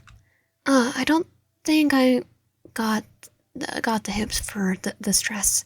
Oh, you totally do. You rock it. I giggle at Stan's princess dress. Well, I guess you like it if you like it. I thought that was his feet for a moment. All jokes aside, that would be funny if he just pulls up with his feet. I chuckle and grab Stan's hands before noticing Boynton's knowing look. I know hands and feet are really hard. I drew hands or 4 feet. Where did he go? I'm not sure, but he's still out there. It was most likely we can do to, a hit he took before coming to you. Boynton looks down at Stan's bald fist. But don't worry. Now that I know his weakness, I'll be able to take him on with ease and corral him back to the Theraprison when I do find him. Which I'll do right after I take you home. Home. Back to my time. I began to remember all that happened the last few days. The places I've been, the conversations I had, and the people I've met. It's been such a whirlwind living 1970 something. Your can't just stay with me. You really gotta go. Unfortunately, they have to. We can't mess up the timeline any further. I'm sorry, Stanley. Stan looks absolutely devastated and crosses my face. Figures. I guess if you love something, let it free, right? Oh, Stan. Anything else before you go?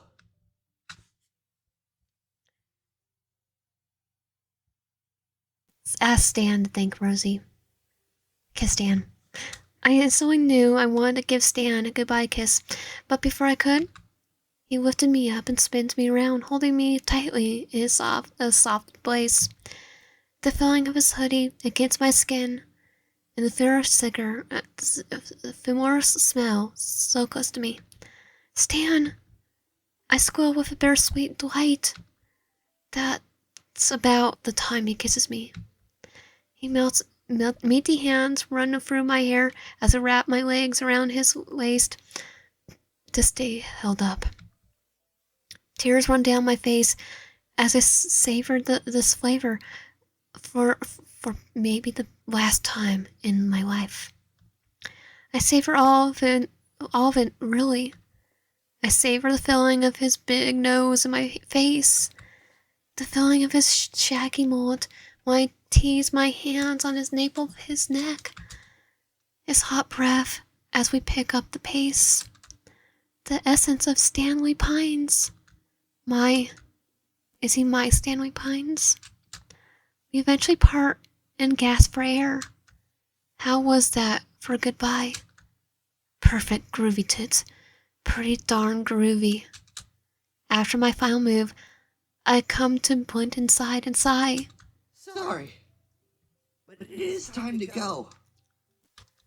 I nods only before waving to Stan as Blendon pulls out his measuring tape thing. And with that, we're gone. I wake up on the bus with a normal driver. I feel around my ears. Why was I sad to feel no earrings? I look out of the window and sigh. I hope that Stan's doing well now. I hope that just maybe I instilled some kind of hope in him.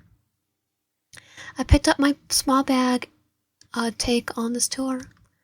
I look around for my train ticket. I need to transfer when I finish browsing this. Tourist trap. All the cute and goofy distractions seem so familiar somehow. Especially something called the Amazing Haunted Blow Dryer. I chuckle and inspect the thing closer. It's really old looking blow dryer that seems to have some sort of blue tussle glued to the bottom in order to make it look more ghostly. It says Danko.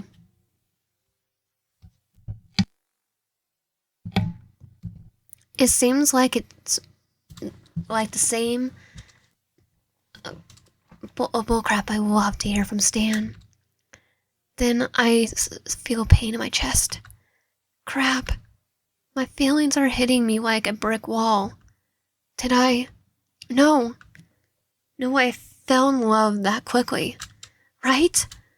Then why do I feel so numb? Like a part of me just gone. Like I'm devastated. I may never look into his eyes again. Or hear his laugh barking at his own jokes. Or see him smirking at me like he's in on something I didn't know about. My Stanley. He was my Stanley, wasn't he? I continue to walk in the slum as my heart sinks. My stomach, meanwhile, feels like it's been shot with a gun for a dumb heist who'll probably go on. I can feel the tears welling up in my eyes as I try to choke back sobs. This time nobody was around to cover me. My eyes well up, tears burrowing in my vision as I approach the dryer and touch it. When I notice that it has a logo on it. Stanco? Hey, hands off the merchant There you are. No way! Sweet Finn Lasses. Stan? He's so handsome. So, just as I'm looking him over, he embraces me. Whoa! He got stronger. He's 40-something years will do that to you, Toots. I'm pretty sure after a certain age, your muscles deteriorate. Stan. Stan whistles. You look like the same sexy mama Gemma. And your bones do. Stan barks out his familiar laugh. I immediately embrace him with a kiss. We were finally together. Stan took me inside and explained everything. His life since our last encounter, how he finally repaired what he lost with his brother. Even their huge run-in with Bill. He totally nailed that stupid triangle. After all the excitement and catching up, he offered to let me stay. He claimed that he would never let me go again. Like yonder. So as expected, he became my crusty, delinquent boyfriend, just without the mullet this time. And a few years later, I even became a Pines.